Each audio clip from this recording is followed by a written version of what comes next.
Welcome to Fishbowl University 101. In this video we'll cover a general overview of the sales order process.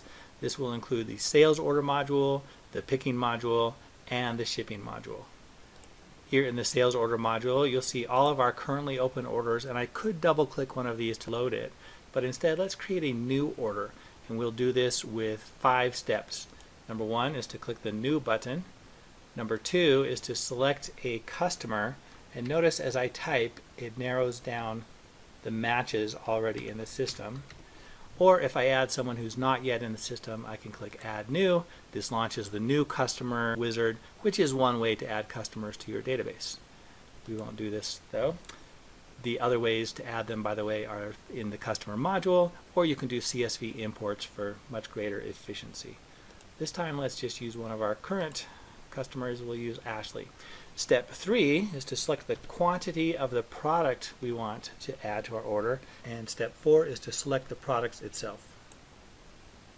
I'll order 15 B200s. I'll also add 15 B, and notice as I begin to type it also narrows down the matches, and once I've got the one I want I hit enter. Fishbowl notifies me that I do not have 15 B201s in stock, so it gives me 5 options. I can click Add Anyway if I know I've got some of them coming in on a PO, or if I'm going to manufacture some. I could click Drop Ship if I'm just going to have some vendor ship them to my customer directly. I could click Manufacture if I want to make some. Perhaps I've set up some substitute products for this one, or I could cancel to do nothing at all. Let's do Add Anyway so I can show you some features coming up in the picking module. Once you've selected all your products, you're down to the last step, which is a choice between the Save button and the Issue button. If I click Save, it's now saved in my database, and I can come back and issue it later if I like. Notice that if I click the Sales Order Report, by the way, you'll see that the reports available under the Reports menu change depending on which module you're in. You'll see that it's labeled only as an estimate.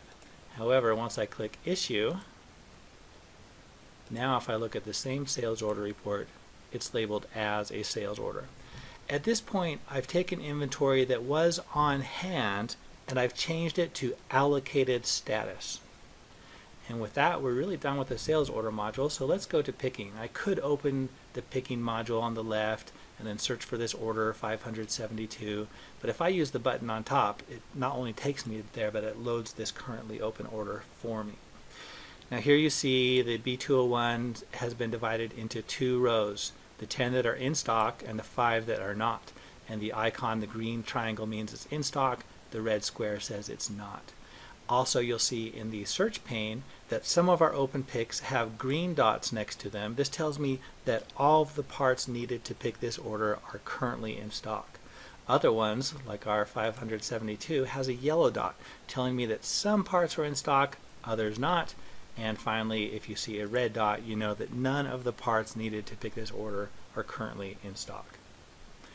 The 2 main reports we use in the picking module are first the pick report, which shows everything on the order, and there's also the pick ticket. But watch what happens when I open this. No parts show up, and the reason is because Fishbowl gives you the choice of which parts you want to pick at one time. So if you only want to pick these B200s, select that row and then use the buttons over on the right which only affect that row. So if I start that, now the B200s are starting, and this time if I look at the pick ticket, you'll see the B200s there. If you want to select the entire order and start it, then you can simply use the start button up on top, which is global and affects the whole order. Of course, the item that's not in stock cannot be picked, and so you see the ones that are available on the pick ticket. Once you've picked the item, once again, you could finish them individually or just use the global finish button up on top. And now these 2 items have been picked. Once I've picked these items, their inventory status goes from allocated to committed. So if I'm ready to ship these 2 items, and I'll ship the other 5 B201s later, then I can go to shipping. In the shipping module, you'll see that it has the parts I picked in a carton. If I click on this carton, I can add tracking information and other data. Or if I really want to put this into 2 boxes, I can right click, choose Add Carton, and I can move the B201 down into that carton and add separate data for that carton. Fishbowl offers many ways to automate your workflow. So if I had set up these products and told Fishbowl how many fit into a carton, then when I opened this order here in the shipping module, it would automatically have populated that for me, and I could make adjustments if I needed to.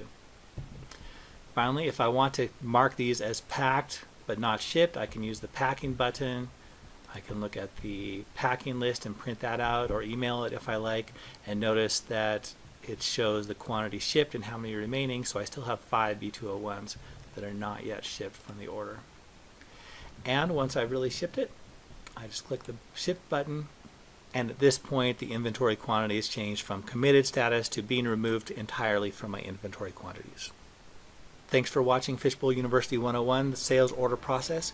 If you would like to see more detail on any of these modules, you can find it in the corresponding videos in Fishbowl 201 and beyond.